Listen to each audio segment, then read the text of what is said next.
reply the discussion.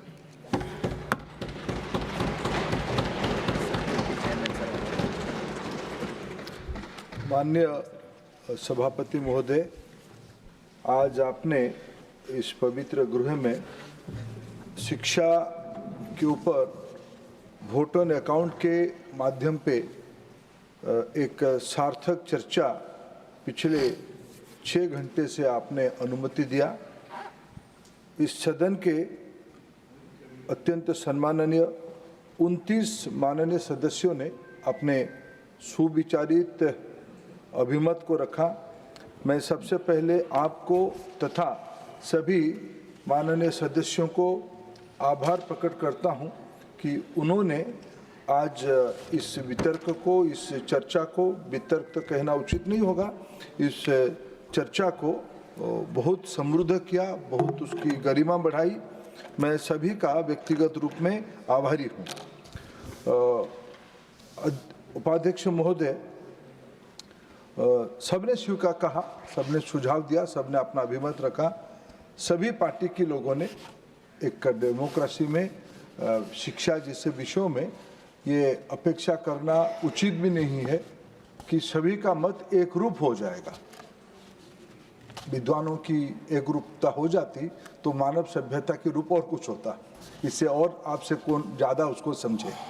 लेकिन इस विषय में सब सहमत थे, कोई भी सभ्यता की मूल रीढ़ कोई होगा तो उस देश की शिक्षा व्यवस्था होगा, उस देश की नई पीढ़ी होगा। आज सबने उस विषय को दोहराया है, सबने इस अच्छे बात को प्रकाशित किया है। मैं माननीय प्रधानमंत्री जी का और वित्त मंत्री जी का आभार प्रकट करूंगा। उन्होंने जब से माननीय नरेंद्र मोदी जी देश की सेवा करना शुरू किए हैं, तब से वर्षवारी उन्होंने वित्तीय प्रबंधन, फाइनेंशियल एलोकेशन शिक्षा के ऊपर बढ़ा ही रहे हैं। इसमें तथ्य यही कहता है। इस बार भी 1,28,650 करोड़ पिछले वित्तीय अनुदान से जितना हुआ था उससे लगभग 6.22% वृद्धि इस बार भी बजट में हुई। 2013-14 में स्कूली शिक्षा में वित्तीय प्रबंधन 52,701 करोड़ था। ये 25-26 की वित्तीय वर्ष में ये अनुदान बढ़ के 78,572 करोड़ तक पहुंचे है। ये वित्तीय अनुदान की वृद्धि प्रमाणित करता है सरकार की प्रतिबद्धता। विशेष करके आज हमारे देश में अगर एज ग्रुप वाइज पॉपुलेशन को हम एक कैलकुलेशन करते हैं, अमूमन थोड़ा इधर उधर हो भी सकता है, कुछ राज्यों की पॉपुलेशन स्टेबलाइज हुआ है, कुछ राज्यों की पॉपुलेशन ग्रोथ हो रहा है, लेकिन ऑल इंडिया स्टैटिस्टिक्स को अगर हम देखते हैं, the population of A age group is around 2 crore. अगर आज जो शिक्षा व्यवस्था में हम एज 3 को प्री स्कूल एजुकेशन, जिसको एनईपी ने परामर्श भी दिया है, हमारी देश में आंगनबाड़ी एक पुरानी व्यवस्था है। अभी बाल वाटिका हमने उसमें एक नई पाठ्यक्रम के साथ शुरू किया है। दोनों मिलके हम लोग उसमें काम करें, भारत सरकार की महिला बाल विकास विभाग और भारत सरकार की शिक्षा विभाग, दोनों में कोई असामंजस्य नहीं है। दोनों मिलके राष्ट्रीय शिक्षा नीति के तहत, क्योंकि देश की न केवल विश्व की विशेषज्ञ ये मानते हैं बालक की, बालिका की छोटे उम्र में ही मानसिक विकास हो ही जाता है। इसलिए पहली बार एनईपी में भारत सरकार एक नीतिगत निर्णय किया, जिसमें स्वास्थ्य विभाग भी हमारे साथ है। अभी हम तीनों लोग बैठे थे, स्वास्थ्य विभाग, महिला बाल विकास और शिक्षा विभाग, क्योंकि आज देश में लगभग 100% इंस्टीट्यूशनल बार्थ होती है, उसकी पंजीयन होती है। ये बच्चा सीमलेसली कैसे आंगनबाड़ी या प्ले स्कूल तक जाए। देश में पिछड़े इलाका में, ग्रामीण इलाका में, बस्तियों में बच्चे आंगनबाड़ी में जाते हैं, संपन्न लोग प्ले स्कूल में भेजते हैं। उसको धीरे धीरे एक कैरिकुलम फ्रेमवर्क में, कॉमन कैरिकुलम फ्रेमवर्क में मिनिमम हम लोग इकट्ठा कर पाए। इसीलिए आज हम एज 3 से अगर हम 18 तक, 12वीं तक ये स्कूल एज ग्रुप को हम दिखेंगे तो लगभग उसमें ये 15 साल में 30 करोड़ बच्चे हैं। उन 30 करोड़ बच्चों की देखभाल करने के लिए उनकी 2 प्रमुख देखभाल है। उनकी न्यूट्रिशन और उनकी एजुकेशन, ये दोनों के बारे में मैं तो मेरे जो 1,28,000 करोड़ और एजुकेशन डिपार्टमेंट के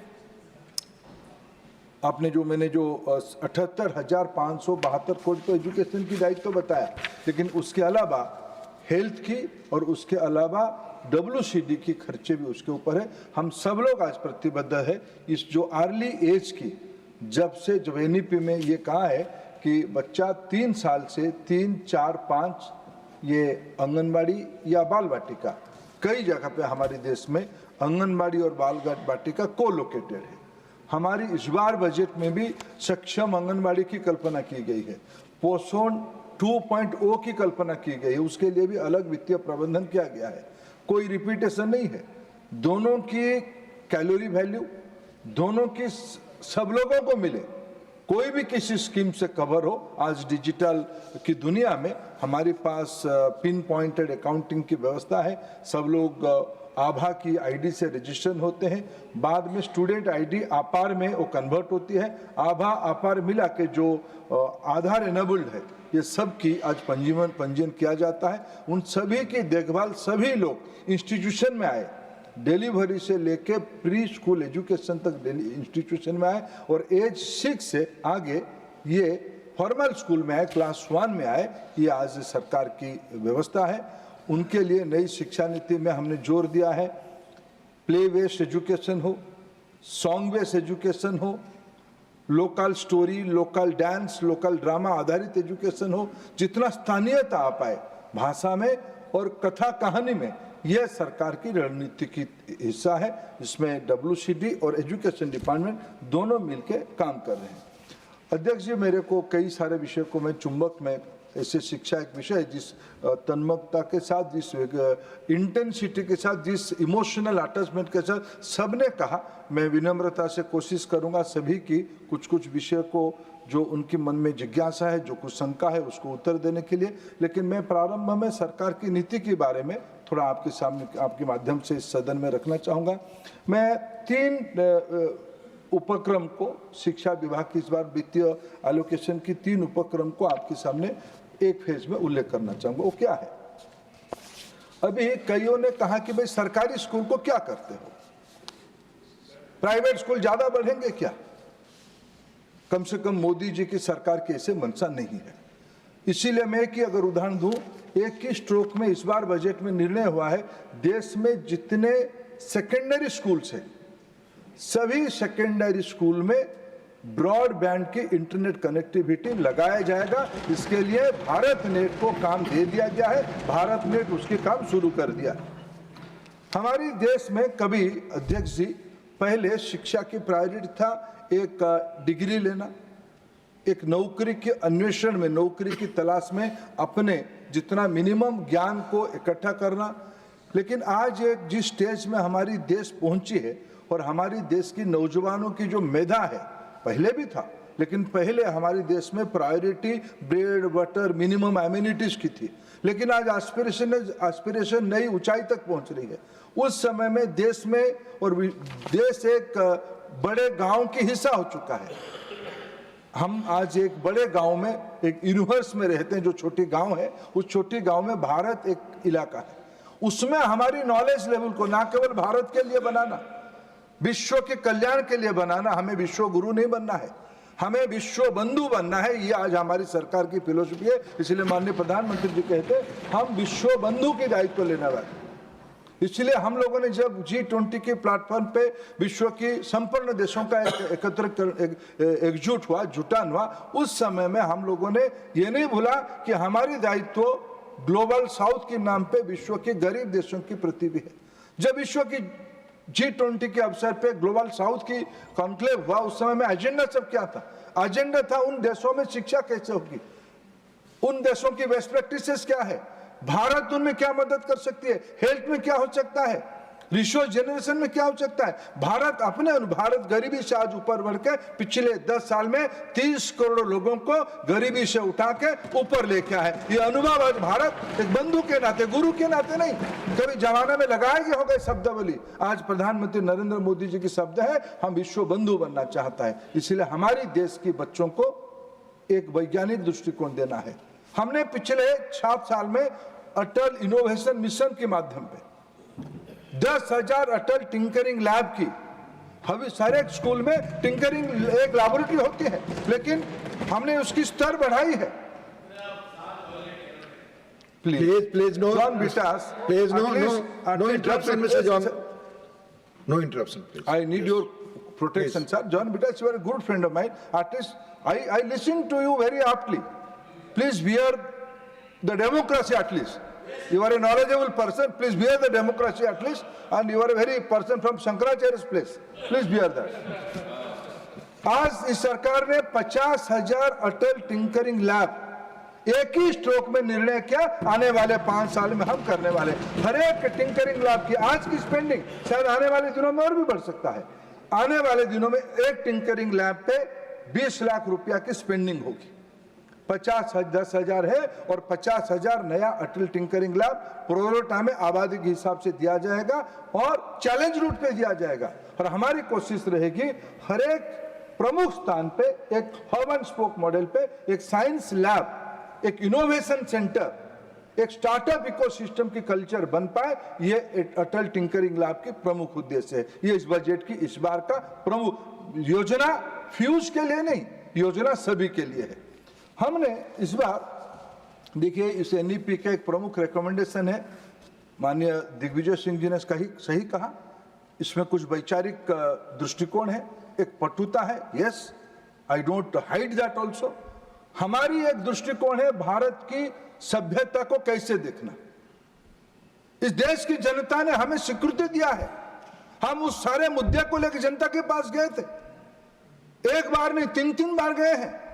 जनता ने हमें आशीर्वाद दिया है। हम किसी भी विषय किसी के ऊपर लादना नहीं चाहेंगे, लेकिन भारतीयता के ऊपर हमारी एक नाज है, भारतीय भाषाओं के ऊपर हमारी नाज है। इसलिए इस बार की बजट में भारतीय भाषा पुस्तक योजना, भारत में 22 शेड्यूल लैंग्वेज है, 22 शेड्यूल लैंग्वेज है, उसके ऊपर इंग्लिश भी है 23।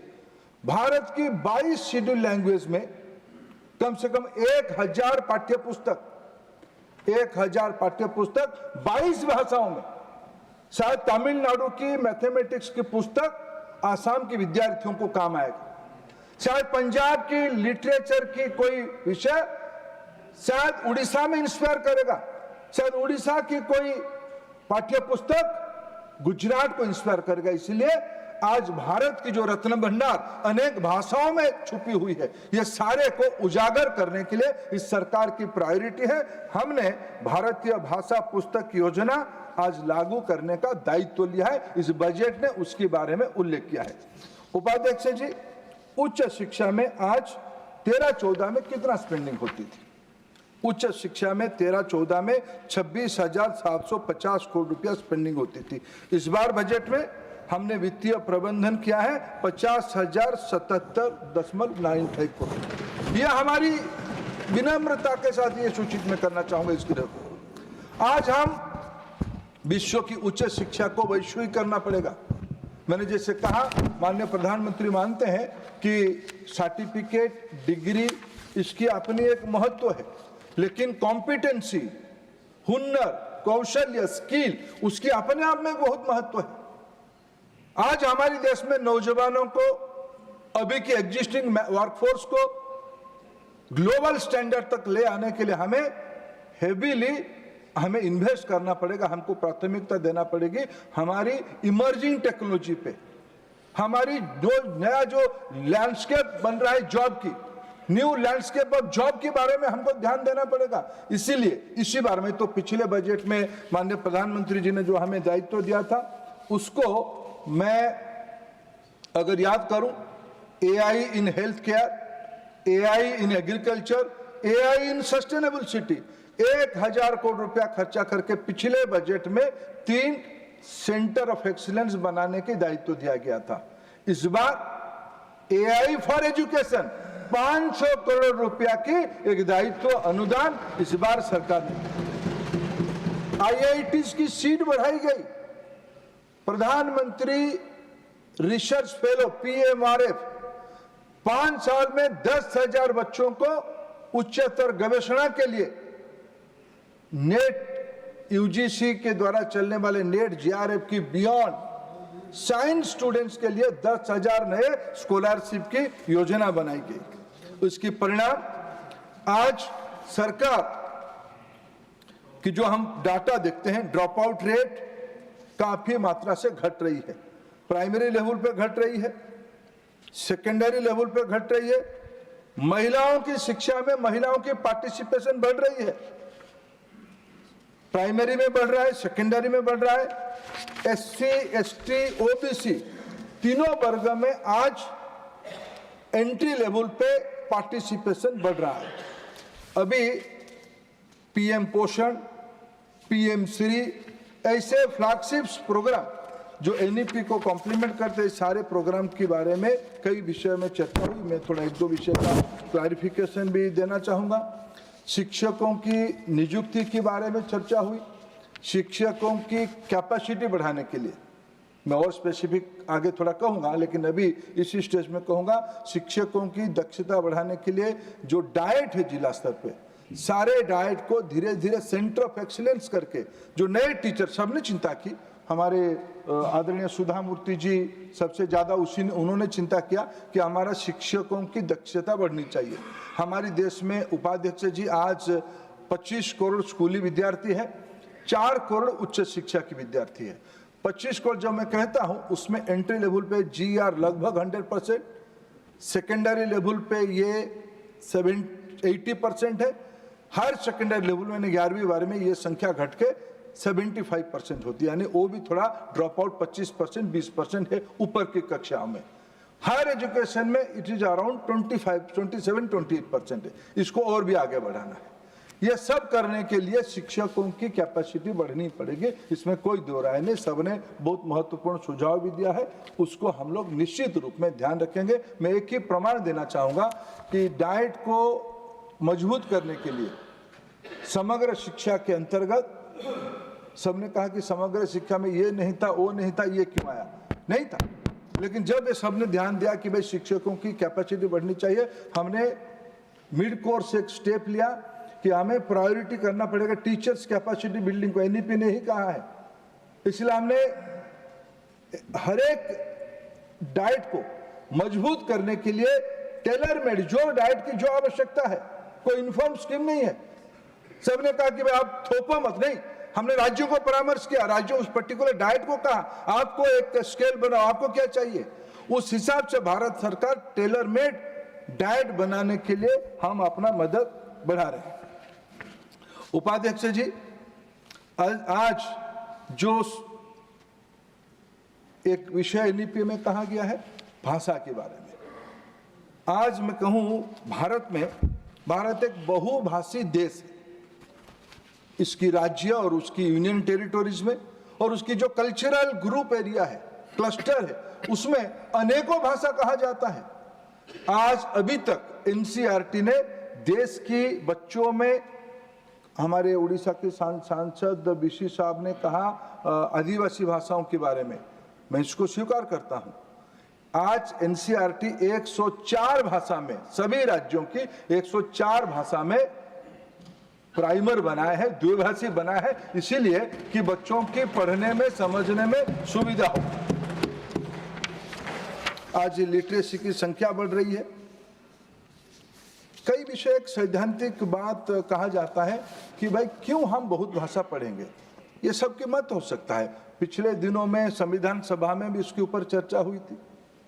मैं कभी कभी देश की प्रमुख पार्टी कांग्रेस पार्टी की समय के हिसाब से स्टैंड बदलनी चाहिए, लेकिन वो प्रोग्रेसिव होनी चाहिए। रिग्रेसिव हो, कभी कभी मैं एक स्टूडेंट ऑफ पब्लिक पॉलिसी में घबराता हूं। संविधान सभा में आप ही की बोलबाला ज्यादा था। चर्चा नेशनल लीडरशिप ने किस आधार पे किया था? भाषा को लेके क्या चर्चा हुई थी, क्या कॉन्सेंसस बनी थी, कैसे हम आगे बढ़े? मैं इसीलिए बड़ा इमोशनल होकर कहता हूं, मेरे को पिछले 24 घंटे में बहुत सुनना पड़ा। मैं इस देश की पहला भाषा आधारित प्रशासनिक इकाई का सुपुत्र हूं, उड़िया आदमी हूं।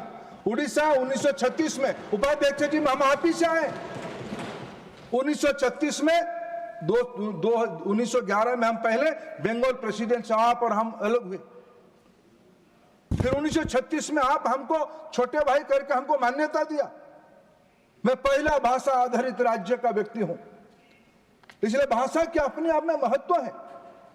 इस देश में पिछले 78 साल में भाषा को लेकर बहुत बात कही गई है। मैं आज आपकी अनुमति से इस पवित्र गृह में एनईपी ने भाषा के बारे में क्या कहा है, मैं उसको उद्धृत करना चाहूंगा। उपाध्यक्ष जी, आज भारत में विश्व क्या मानता है, भारत छोड़िए विश्व क्या मानता है।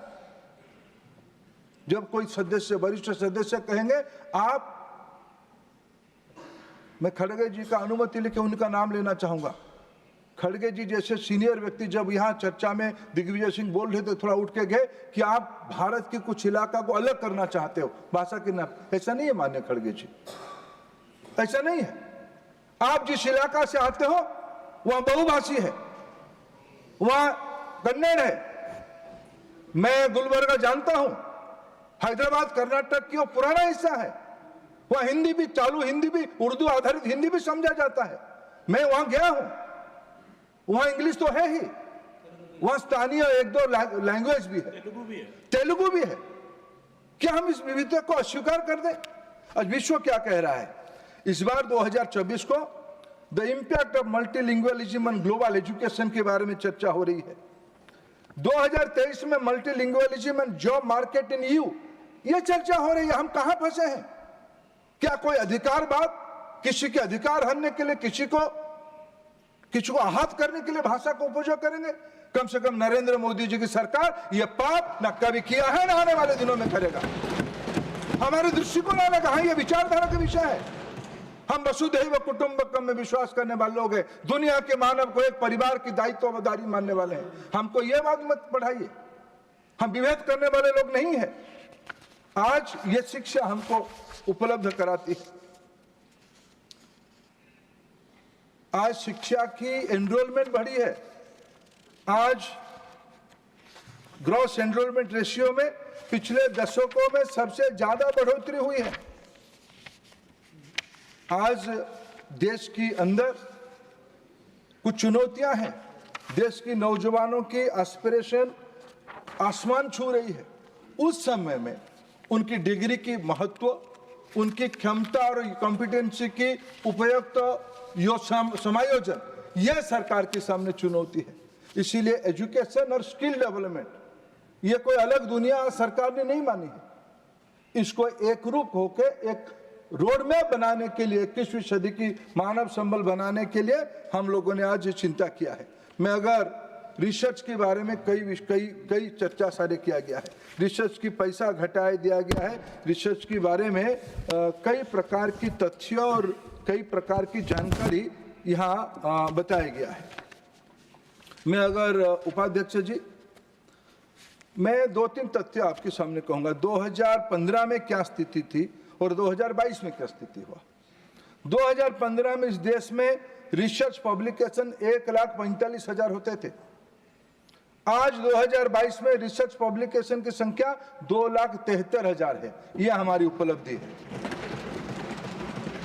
इंजीनियरिंग स्पेसिफिक रिसर्च में 165% की वृद्धि हुई है। इसीलिए आज पेटेंट देश में ज्यादा बन रहे हैं, स्टार्टअप इकोसिस्टम में, इसीलिए हम दुनिया के 3 नंबर देश बने। ऐसे ही नहीं हुआ उपाध्यक्ष जी, उसके लिए कुछ योजना बनाई गई है, उसकी उपलब्धि आज बोल रहा है। पेटेंट फाइल में 93% की ग्रोथ हुई है। 2014 में 42,763 पेटेंट हुए थे। आज 2023 में 82,881 पेटेंट हुई है। ग्लोबल इनोवेशन इंडेक्स रैंकिंग में हम 2014 में 76 रैंक पे थे, आज बढ़ के 39 रैंक में पहुंचे हैं। ऐसे ही नहीं हुआ है उपाध्यक्ष जी। आज लगभग 2,500 उच्च शिक्षण संस्थान में, 300 यूनिवर्सिटी में R&D सेल खुल गया है। आज स्मार्ट इंडिया हैकाथॉन हमारी देश की उच्च शिक्षा की बहुआकांक्षित योजना बन चुकी है।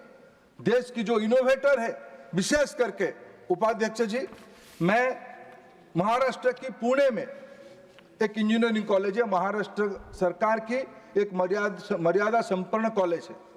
उस कॉलेज में एक बार मैं गया था, उनकी समावर्तन उत्सव में मैंने एक इसी इंडिया स्मार्ट इंडिया हैकाथॉन में पार्टिसिपेशन किया हुआ एक लड़के की इनोवेशन को देखा।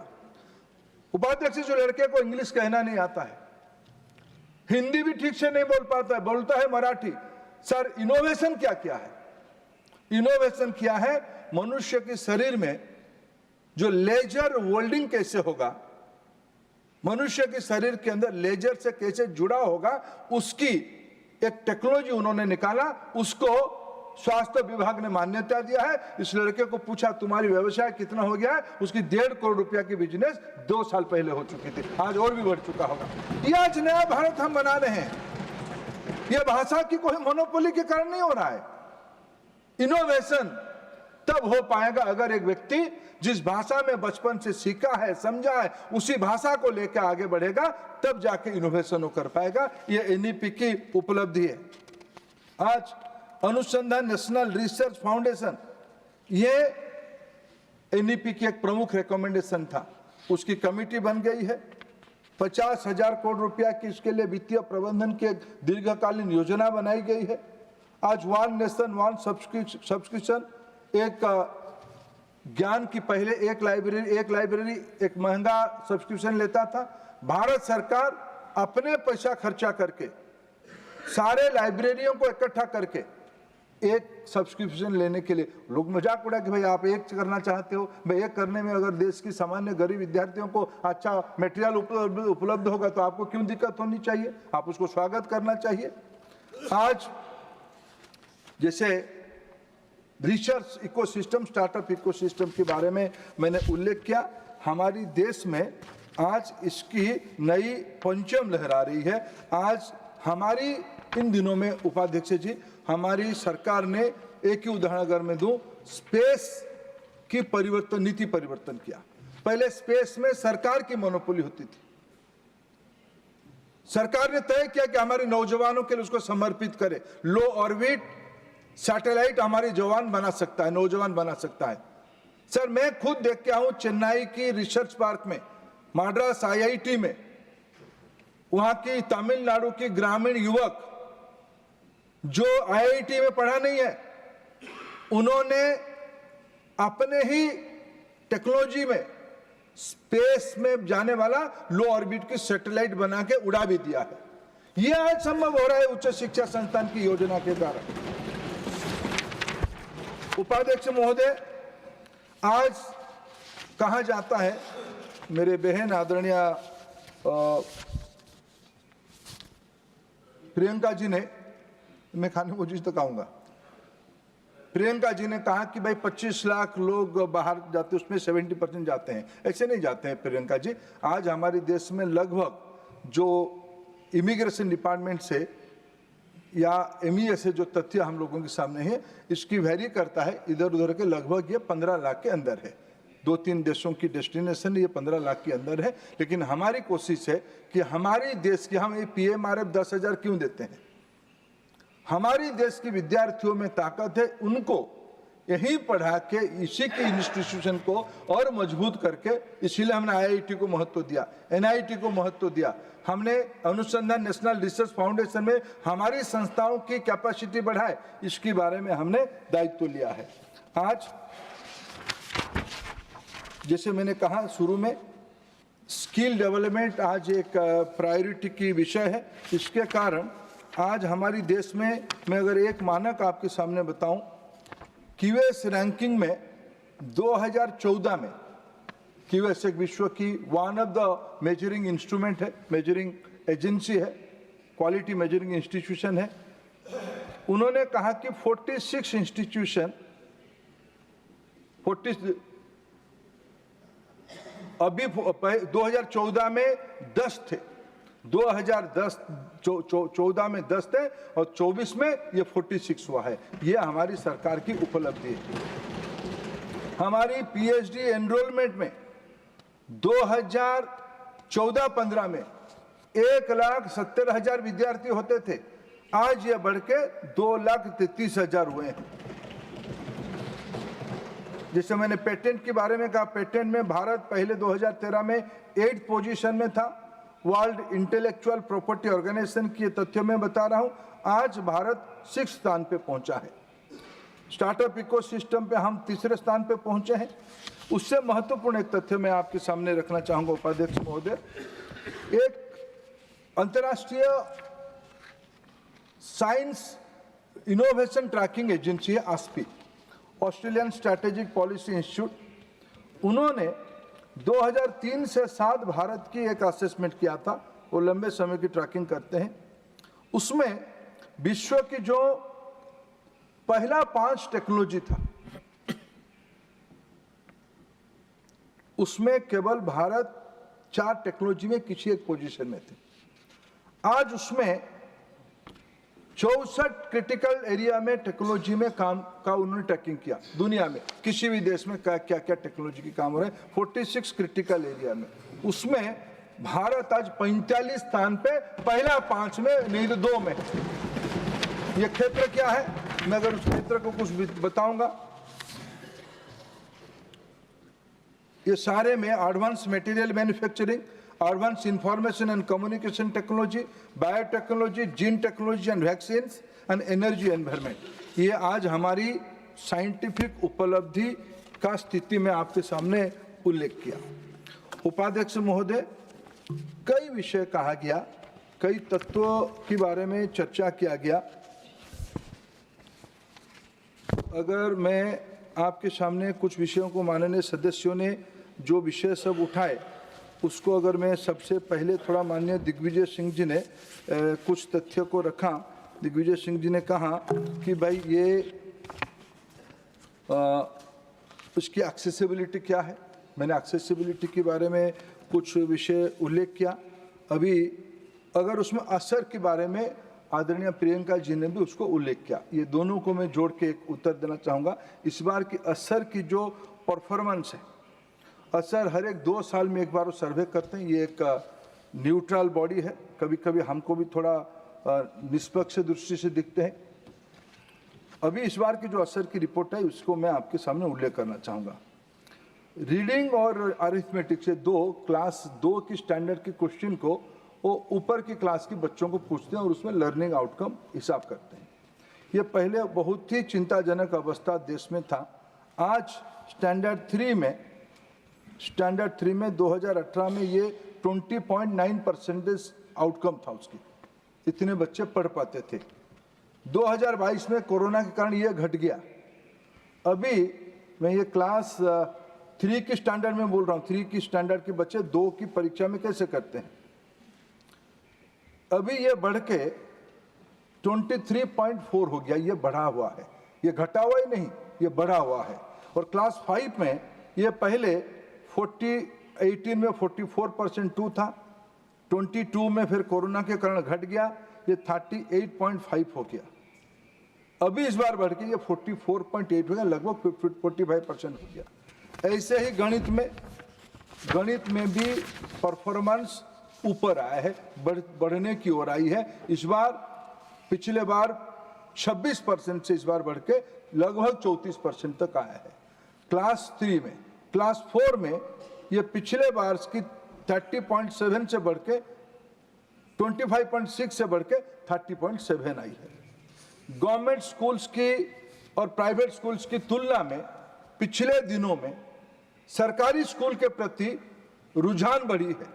सरकारी स्कूल में लर्निंग आउटकम ज़्यादा है, इसीलिए एनईपी में लोग पूछते हैं कि एनईपी का क्या अर्थ है। एनईपी का अर्थ ये है कि बच्चों की पढ़ाई लिखाई में दक्षता धीरे धीरे शनै आगे बढ़ रहा है। इसीलिए इस बार असर रिपोर्ट के बाद जो लेख सब आई है, उस लेख में ये आया कि एनईपी एनर्जी दिखने को मिला है, एफएलएन की सफल रूपायन हो रहा है, जिसके बारे में आदरणीय दिग्विजय सिंह जी ने भी स्वीकार किया कि चलो एफएलएन के बारे में हम लोगों को सबको मिलके आगे बढ़ानी चाहिए।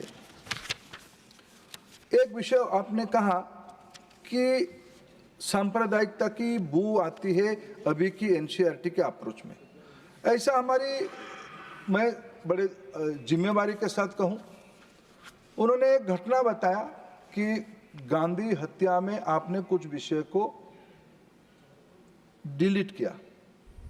एनसीईआरटी एक स्वतंत्र बड़ी है, उन्होंने कुछ संशोधन किया। मैंने अखबार में पढ़ के मैंने उसको जानकारी भी लिया।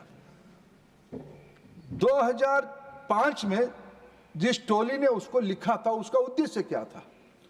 गांधी हत्या में जो हत्याकारी थे उसको देश जानता है, उसके बारे में एक सबकी मत है, समीक्षा है, लेकिन क्या उसको दर्शाते हुए हम भारत की कोई जाति वर्ग ही उसके लिए जिम्मेवार है? क्या ये बच्चों की हम पढ़ाना चाहिए क्या कि ब्राह्मण वर्ग के लोग जिम्मेवार है? ये पढ़ाना चाहिए क्या? क्या उसको हम अनुमति देनी चाहिए क्या? यह मूल विषय था। इसमें सांप्रदायिकता, बच्चों में नाम लिखो, क्या आपत्ति था? प्लीज नाम नाम है। अरे देखो बेटा जी, आप जोर से कहने से सत्य असत्य नहीं हो जाएगा। आप पढ़ लो, जो पढ़ लो। मैं ईल्ड नहीं कर रहा हूं, मान्यवर, मैं ईल्ड नहीं कर रहा हूं। मैं फ्लो में बोल दूं, फिर विज्ञान सिंह का एक दो क्वेश्चन में ले सकता हूं। एक मेरे मित्र ऋतव्रत,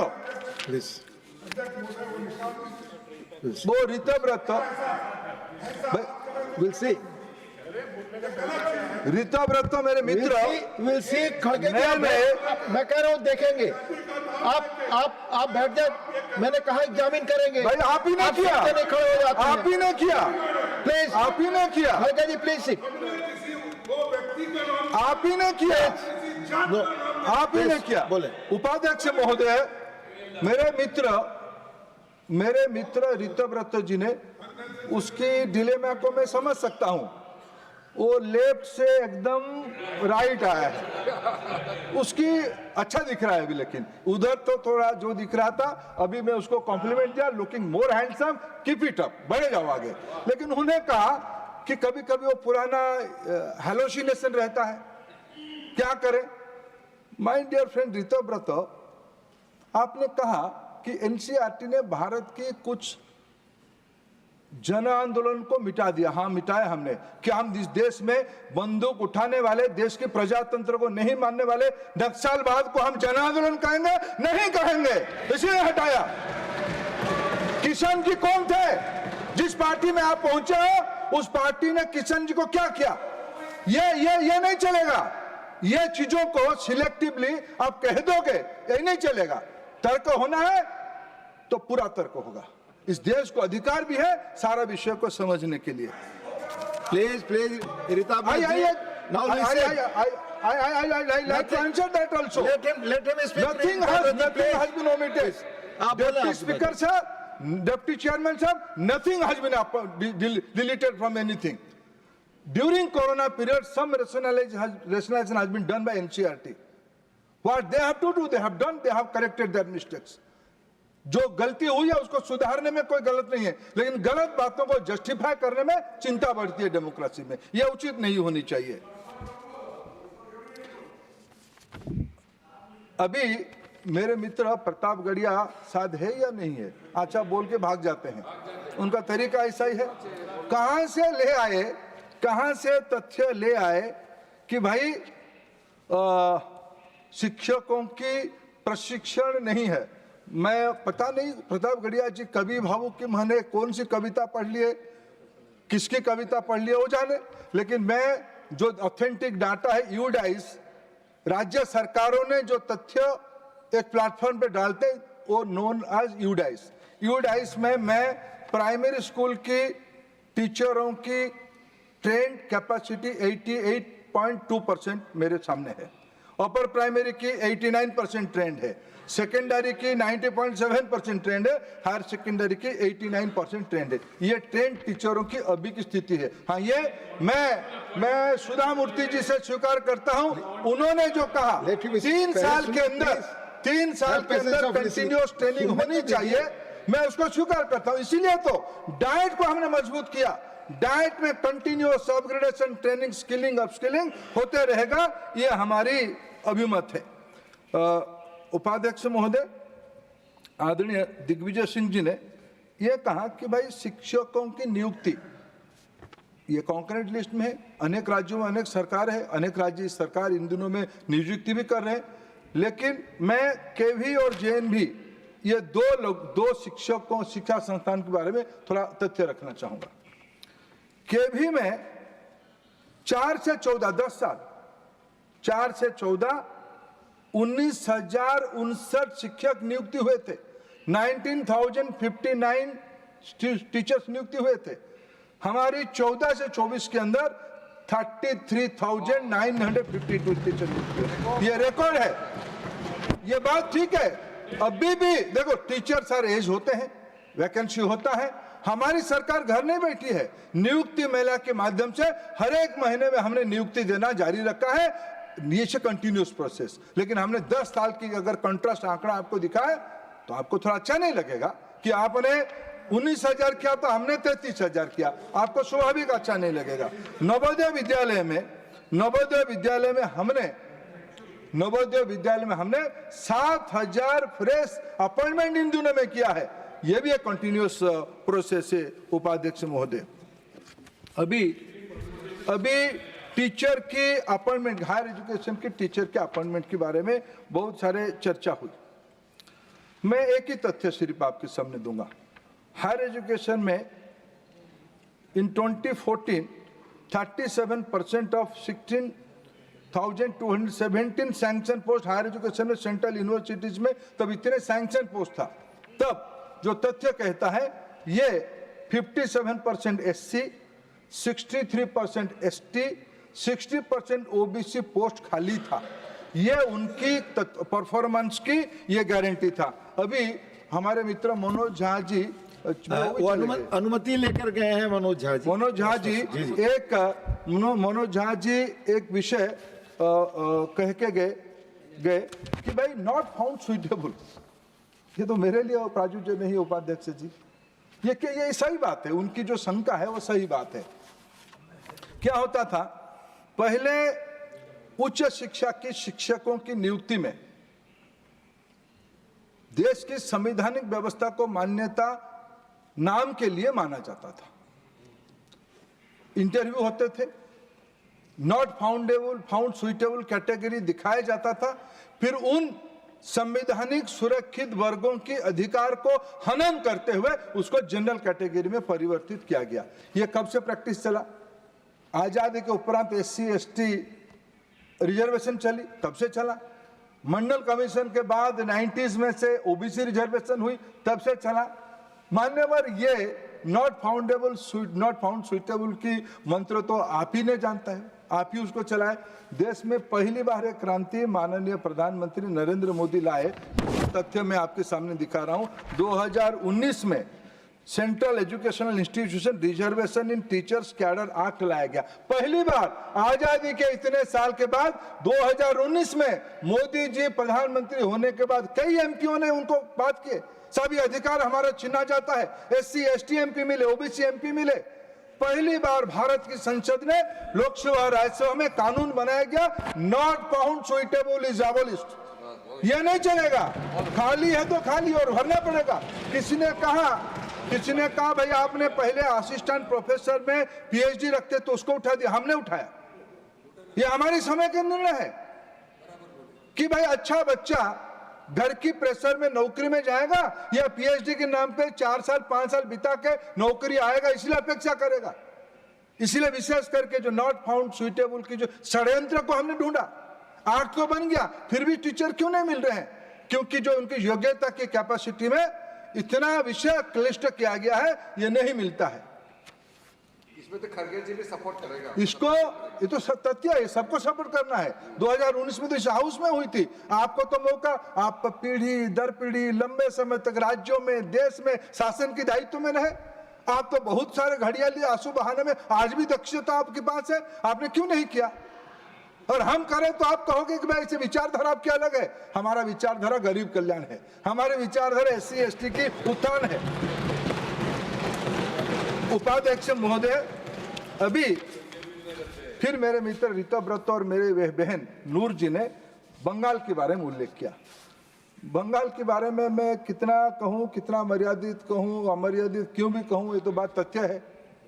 अभी सीएजी की रिपोर्ट, कुछ तथ्य आया, बहुत पुरानी नहीं, 3 साल पहले की एक तथ्य आया, कुछ कंप्लेन आया, बंगाल से कोई पब्लिक पिटीशन आया कि वहां का जो पीएम पोषण की पैसा,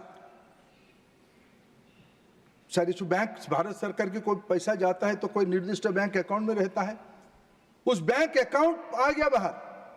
उस पैसे से वहां की सत्ताधारी दल की कुछ अंदरूनी झगड़े के कारण जो हानि हुई, उस हानि में किसी को कंपनसेशन दिया गया, उसकी मुआवजा भरा गया है पीएम पोषण की पैसे से। ये तथ्य कोई आपत्ति नहीं था। ये जो आया हमने इसे नहीं माना, हमने उपाध्यक्ष जी ऐसे नहीं माना, ऐसे होते रहता है, पब्लिक पिटीशन होते रहता है। हमने उसको उठा के सीएजी का स्पेशल ऑडिट करवाया। सर वही तथ्य आया। अभी वो सीबीआई की इंक्वायरी हो रहा है। हम क्या करेंगे साहब, भारत सरकार की बंगाल के हिस्से की गरीबों की पैसा को अगर कोई पार्टीबाजी में खर्चा करे, इसको हम देना चाहिए क्या? इसको हम देना चाहिए क्या? कैसे दे सकते हैं? नियम कहता है क्या? सब यही विषय है। हम क्या कर पाएंगे सब? आपको भारत में नियम कानून, कोई आप सत्ता में आगे अच्छा है, लोगों ने आपको चुना, सेवा करो, लेकिन इसकी अर्थ और बाकी आपके बारे में क्या कहे? जितना कम कि आपके शिक्षा मंत्री कहाँ है अभी? कहाँ है अभी? किस शिक्षा मंत्री के घर में किस प्रकार की पहाड़ मिला? सर ये हमें भी शर्म आता है। सर हम पुराने बंगाल प्रेसिडेंसी के हिस्सा, आप भी हो, हम भी है। सर हमें भी, जो बंगाल एक समय में शिक्षा की सरस्वती की भूमि होता था, रविंद्रनाथ ठाकुर की भूमि होता था, विवेकानंद की भूमि होता था, श्री अरविंद की भूमि है, उसमें, उस राज्य में शिक्षा मंत्री, हे प्रभु सर, ये सर क्या कहा जाएगा? सर इसको क्या कहा जाएगा? साहब ये विषय में सर, ये विषय कुछ सच भी ना सर, बड़ा कड़वा होता है। इसको क्या करें? किसी इश्यू का सामना करना चाहिए। प्रजातंत्र में आप कुछ कहोगे तो आपको भी थोड़ा सुनना भी चाहिए, और आप सुनने की हिम्मत भी रखनी चाहिए। ये बंगाल की स्थिति है। उसमें फिर अभी हमारे मित्र जॉन ब्रिटास मेरे बहुत परम मित्र है सर, बहुत सदन के बड़े आदरणीय सदस्य है, और वो केरला के बारे में बड़े प्राइड करते। मैं भी केरला के बारे में बहुत, मेरा अभिमान है केरला के बारे में अभिमान। हमारे कोई भेदभाव नहीं है। और यूनिवर्सिटी के बारे में वो भी मेरे मर्यादा वो भी जानते हैं, मैं उनकी मर्यादा जानता हूँ, मैं नाम नहीं ले पाऊंगा। लेकिन क्या सर, यूनिवर्सिटी, अभी आदरणीय थम्बी दुराई जी उल्लेख कर रहे थे, यूनिवर्सिटी वाइस चांसलर को लेके, टीचर स्टैंडर्ड्स को लेके जो विवाद उठा है, कि सर ये 2025 में उठा है क्या? जो विधि व्यवस्था हमने लाया है, जो यूजीसी ने जो रेगुलेशंस की रिफॉर्म का एक मसौदा पब्लिक डोमेन में रखा, क्या सिर्फ ये अभी आया है क्या? ये सब आजादी की पहले भी था, आजादी की बाद भी चली।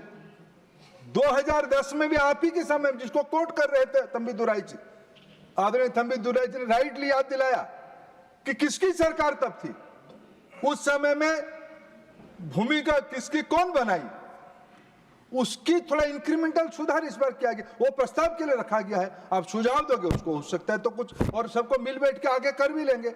और जॉन ब्रिटास साहब, क्या हम यूनिवर्सिटियों में राजनीतिक उद्देश्य से प्रेरित लोगों को अपॉइंटमेंट कर दें क्या? यह मूल विषय है।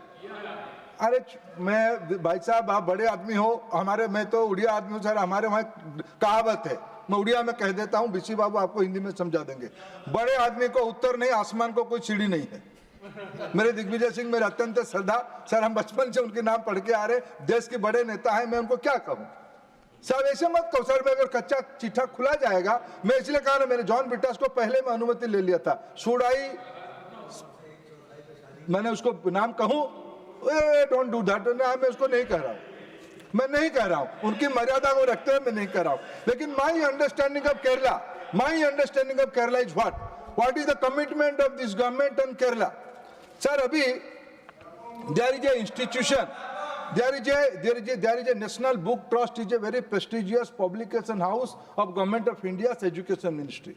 Recently NBT has printed a book, published a book written by Captain Liti Chako. She's a professor from St. Joseph College, Iringala Kanda. Right? My pronunciation is right? How I impress Deputy Chairman sir? In one of the program, I made few sisters from a church. They came to see me. They say, sir, we have a center of ancient civilizational studies. We have some ancient documents. Can you help us to publish this as a book? Then I advise NBT, you see, can you do something? Can you help them? In February only, I got an opportunity to dedicate that book.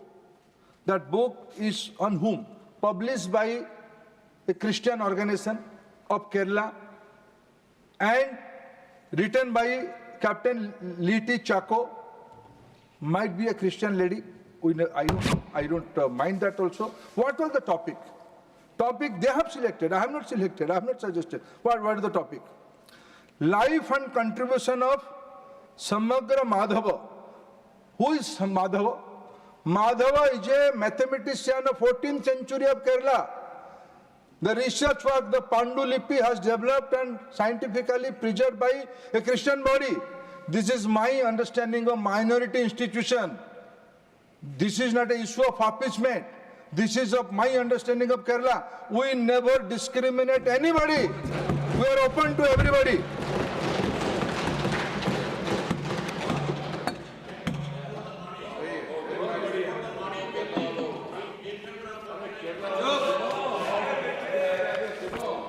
Sir, I need your protection. I need you. I want to submit few things. Since last 2 days in Lok Sabha and also today, here and in Tamil Nadu, certain things are going on. Sir, let me first clarify. Sir, in our society, that means in my own Odia society, Lord Jagannath is above everybody. The king of Puri, which really is not a king, is a very philosopher kind of person. He is the living deity to all Udiyas, all Sanatanis. My king married to the queen of Kanchi. So my mother is from Tamil Nadu. Sir, I am a son of Tamil Nadu's lady. And here is a coincidence. Here the issue has been raised by none other than one of the very respectable member of this house, Dr. Kanimoji. In another house yesterday,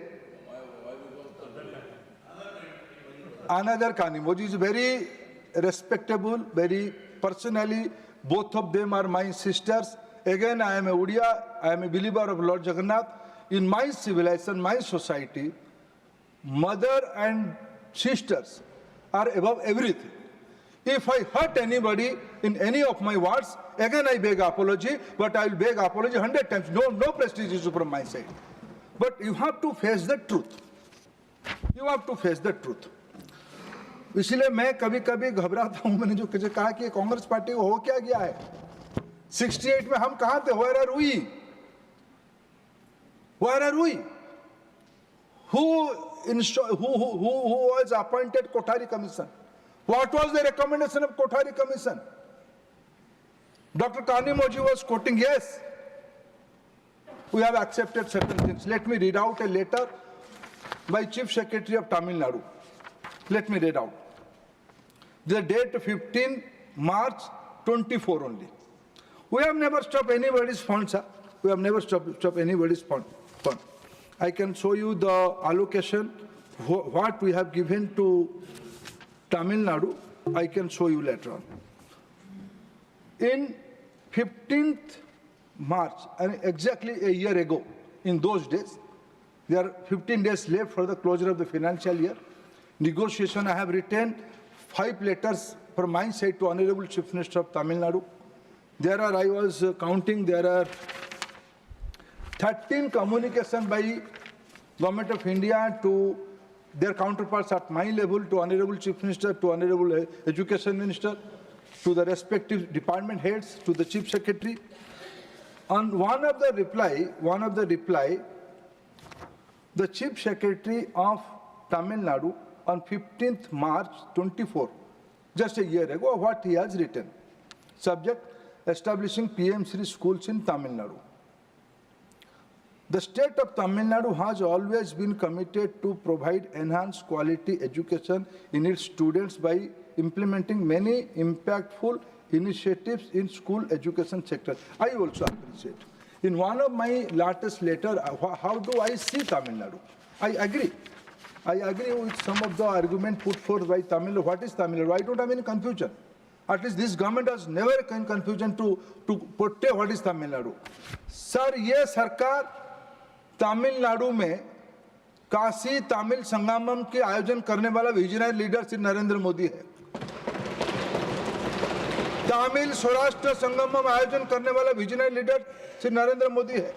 sir, Narendra Modi ji ने इतना नहीं किया। अब ये आज I am so happy, I am so delighted to listen doctor Kanimozhi when she quoted Thirukkural on education. I am grateful to you, Dr. Kanisha. You have rightly enlightened this house by mentioning Tirukkural. What is our commitment to Tirukkural? Prime Minister Modi has given instruction to all of us. Translate Tirukkural to different Indian language, different foreign language. Prime Minister Modi inside country and outside country. Many times he has mentioned Tamil language is the ancient language of human civilization. That we believe. I personally committed to my Prime Minister's vision. This is our commitment to Tamil language. Tamil language is nobody's monopoly. Nobody can teach us lesson how to behave with women. Those who have, what they have done to the great leader Jayalalitha in the floor of the House of Tamil Nadu, history has never forget that. They cannot teach us lesson. They cannot teach us lesson. They should have patience to listen that. What they have done to the great leader Jayalalitha in the floor of the House of Tamil Nadu. All people are witness. This entire what? Please. We don't need, Deputy Chairman sir, we don't need anybody's certificate. Are we committed to Tamil language or not? We are committed to Tamil language. My Prime Minister is committed to Tamil language. Let me cite another example. Prime Minister Narendra Modi is the only leader in this country who has envisioned an international center. It's an international center in Tiruvalluvar at Singapore, the first of kind in this country. We have Please. Deputy Chairman sir, truth always enlightened many people, pinch few people. How can we help it? सच तो कड़वा होता है, ये कैसे भूला जा सकता On है? point of order. हाँ. Rule, Mr. 240. 240. हाँ, कहीं. 140. 240. 240. Yes. Sir, Chairman, after having called the interpreter, Yes, I got it. kindly please, I'll. whichever is irrelevant, I leave it to your decision, sir. Kindly expunge it. Thank you. Which is totally irrelevant to the subject he's speaking about. Honorable Minister. Sir, I leave it to your wisdom. Please. Sir, I leave it to your wisdom. I don't have any prestigious on anything. I leave it to your wisdom. But truth is always painful. Some people, as those who are staying in the glass house, they should know they are staying in the Please glass take your house. seat. Please take your seat. Please continue. No, I am. If somebody is not, Continue. Sir, I am in social life since my school days. So I am a student of public policy. I track politics. I read newspaper. Nobody has right to outrage the modest of a senior leader like Jayalalitha ji. If it is truth, you have to accept that.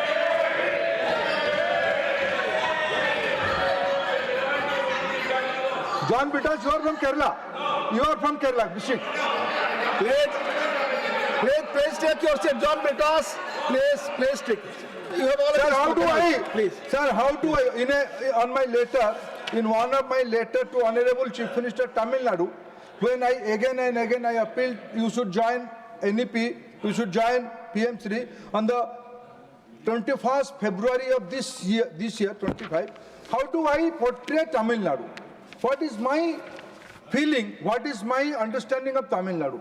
On the para 8 of my letter I have written, Tamil Nadu has always been torchbearer of social and educational progress, pioneering some of the most transformative reforms in India. That I believe, that my government believes. It has been at the forefront of movement that have shaped modern education, uplifted marginalized communities, and fostered an inclusive learning environment. This is our understanding of Tamil Nadu. This is my commitment. On returning back that, coming to the point, the Chief Secretary of Tamil Nadu has written, with reference to your letter dated so and so, I'd like to inform that the state of Tamil Nadu is very keen to sign the MOU for establishing the PM Shri school in the state. So these are very clear terms. Very clear. I'm reading it out. I'm reading it out again, further. Don't disturb me, my dear. Betas, you are creating problem. Keep quiet. In this regard,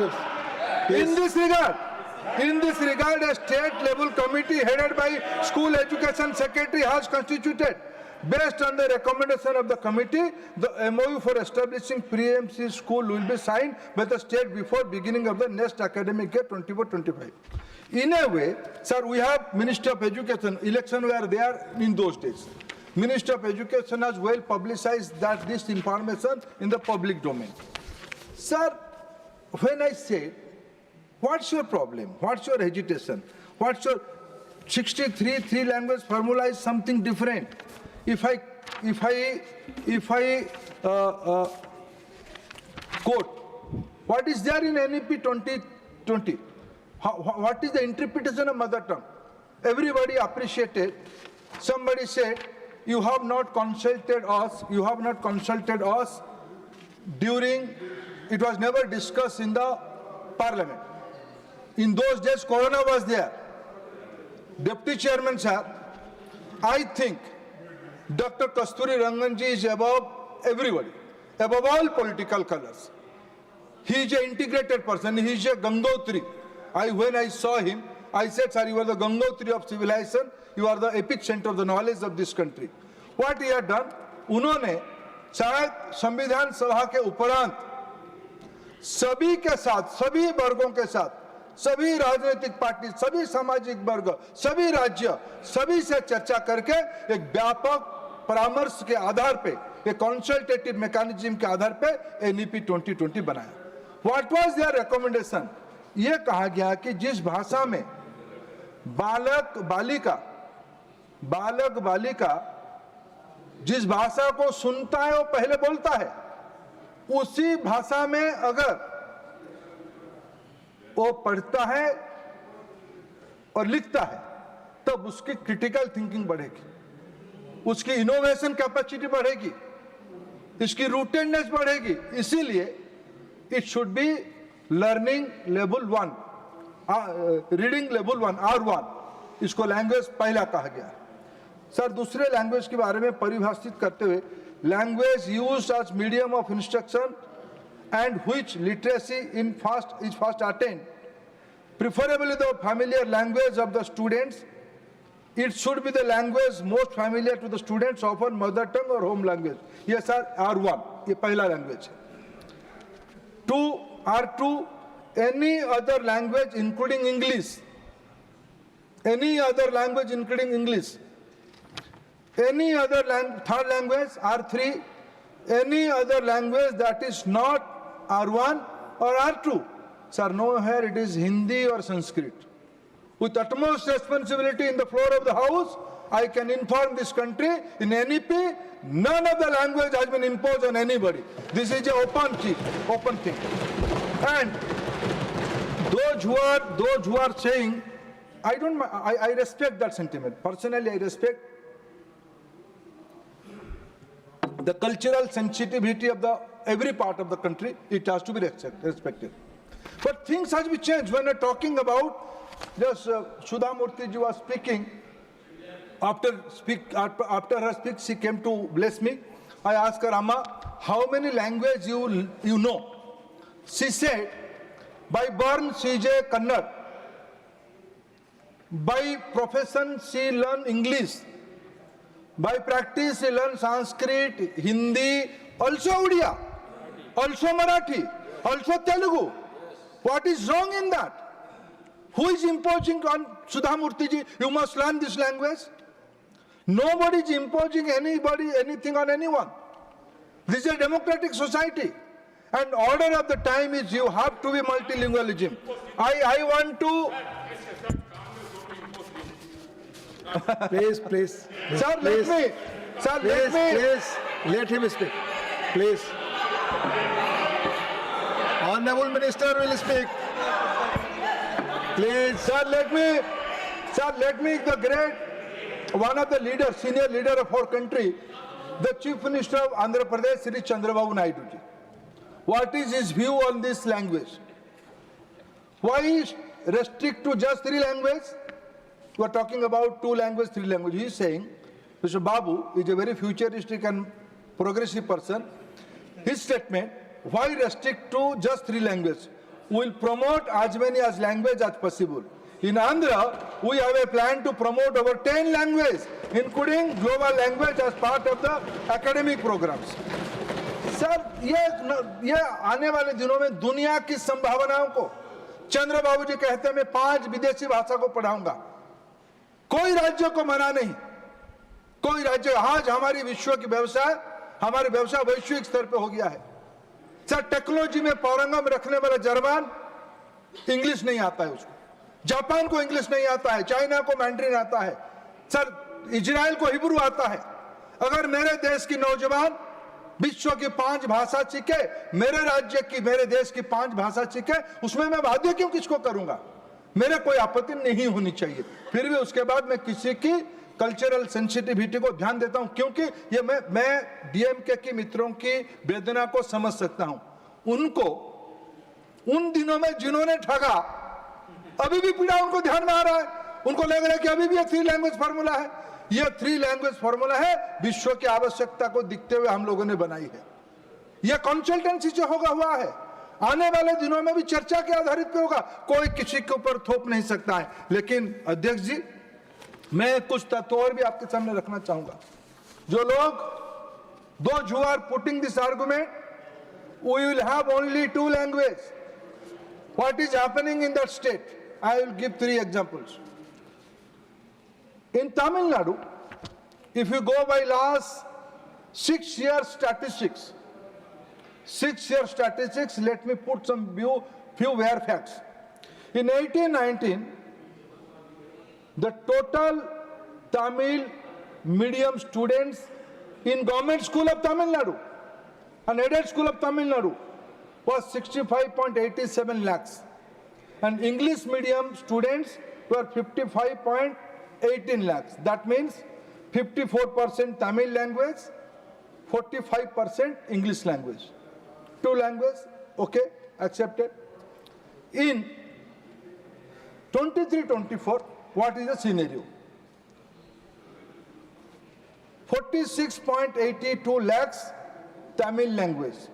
From 65 to now it is 46. English language, nothing to say. In English language, it is 55 to 82. That means 63.4% English, 36.3% is Tamil. I am proud of Tamil language. Tamil language is ancient language of the civilization, the way as it's put forth by my Prime Minister. अगर तमिल भाषा में if Tamil language will not be strengthened, what is there in NEP? What is your understanding of NEP? What is your opposition to NEP? NEP is advocating up to class 5 in Tamil Nadu, the medium of instruction should be Tamil. This is in NEP. Therefore, in the 4th century, sir, I was the witness of the historic function when this new building was been found, the foundation stone was given of this building. You are there, part of that program. Prime Minister quoted, India is the mother of democracy. Bharat प्रजातंत्र की जननी है। अच्छा, जिसको भारत के गौरव के बारे में गर्व ही नहीं, उसको मैं क्षमा मांगूंगा और क्या कर पाऊंगा? इस विद्वान को मैं क्षमा ही मांगूंगा, इस देश उनको मिलकर क्षमा मांगे। हे प्रभु, हे महाप्रभु जगन्नाथ को सद्बुद्धि दो। यह प्रधानमंत्री जी ने कोट किया, कहां का था कोट? वो तमिलनाडु का कोट था। आज बृहदेश्वर में today Burahadeshwar is there because the fundamental understanding of Tamil language, because it's ancient language of the civilization. We are promoting Sangol is understanding of Tamil language. It's Tamil civilization. We are committed to do that. Today, what is the scenario? Gradually, the colonial, I'm not against of English. Those students has to go to international market, they must learn and understand English. We have to compete globally. But for research, for critical understanding, mother tongue is the primary. That is the primary precondition of national education policy. Up to 5th, mother tongue oriented education is must. In Tamil Nadu it is Tamil, in Andhra it is Telugu, in Odisha it is Odia, in Madhya Pradesh it is Hindi. And up to 8, it is preferably. Then after 8, it's up to the choice of the student. Sir, there are how many, what is the original, I felt, simply sir, I failed to understand. I'm not yet authenticated, I'm not so sure about the fact, but it's a tentative right fact. In Tamil Nadu, those who are advocating only 2 language formula, in their own government school, the Tamil language is declining. The colonial language is increasing. This is an alarming thing. No more Burohiteshwar. No more. Nobody is throwing upon you. Don't create fear psychosis. Don't be fear psychosis. Don't be fear. Don't create fear psychosis. Don't create fear psychosis. Sir, okay. Okay, sir. Please. They have. Please. They have. Sir, they have their reservation. Okay. But what is the fact? Sir, what is the fact? In Tamil Nadu, there are 1,500 minority schools run by government aided and private. In those 900 schools, around 1,500 schools, in 900 schools, Telugu is a language, 3 language formula. Urdu is in 350 schools, 3 language formula. And in rest schools, other Kannada, Malayalam, all languages are there.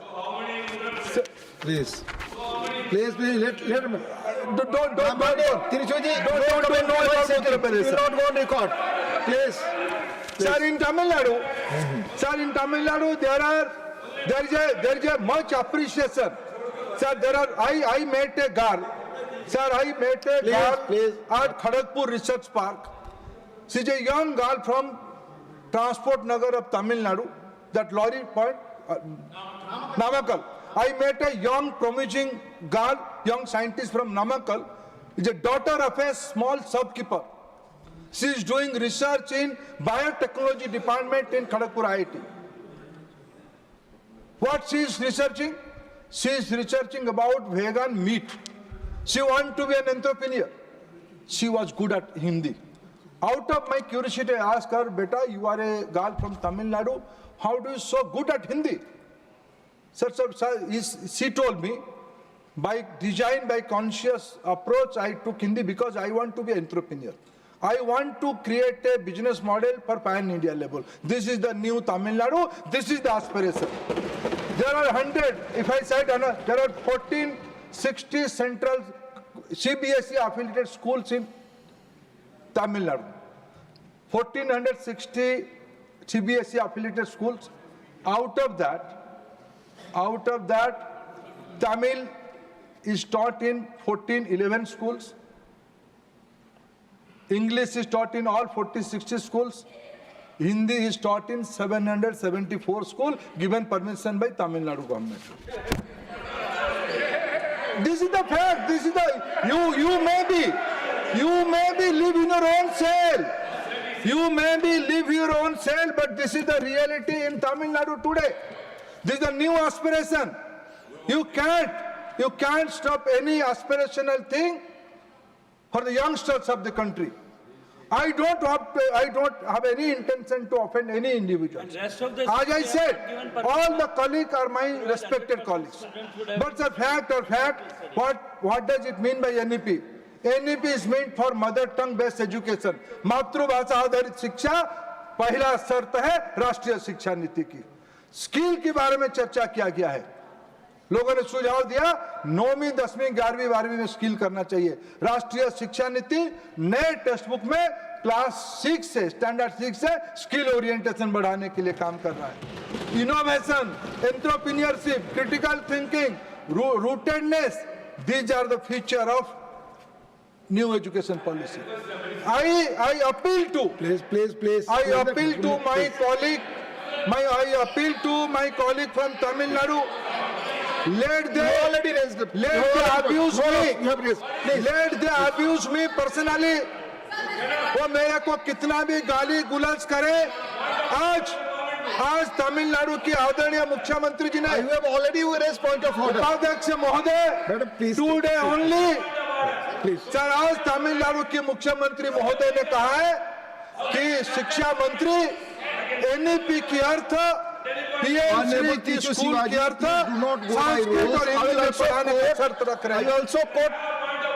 Please, I have already given you opportunity. Let him speak. Why not allow Please. first point of order, sir? Please. Sir, deputy chairman साहब, हमारी कोई शर्त किसी विषय पे नहीं है। भारत को विकसित करना है, भारत को नई ऊंचाई तक ले जाना है। तमिलनाडु हमारी देश की ग्रोथ already इंजन allowed है, you. हमारी दायित्व है I had already Tamil Nadu allowed की you. नेतृत्व में हम देश को आगे ले जाना। आपको, मेरे को व्यक्तिगत रूप में, you can't call me fool, but you cannot make fool all the Tamil Nadu people for all the time. Be over that. You can abuse me. You can scold me. You can name me in any derogatory word. I'm ready to accept. But for heaven's sake, for God's sake, don't devour the opportunity for the youngsters of Tamil Nadu. Don't be so Semitic. Don't be so small. Please come out of the old ideas. Please come out of old ideas. We all have to come together and build a new country. Thank you, Chairman, sir. Thank you. Please quote me the rule. Rule again. Rule. One. It's already over. See, kindly, Please. 241, I said. Sir, Rule, tell me rule. 241, 241, yes. I want to give a clarification. Personal explanation. 241. Sir, read this rule. Yes. Yes, Please. it's Please, there, please. but in the- Let me read Sir, out. please, Let me read out. See, already the camera is I will only read. on you. Let You me read, read read out. Let me read out. Read it. Sir, a member or a minister may, with the permission of the chairman, make a personal explanation. Although there is no question before the council. I want to make a personal explanation. Sir, just read, please wait. But in this case, no debatable matter may be brought forward and no debate shall arise. It's not a debate. No. The House, you please read it complete. The House stands adjourned to meet at 11 a.m. on Wednesday, the 12th March 2025. Please.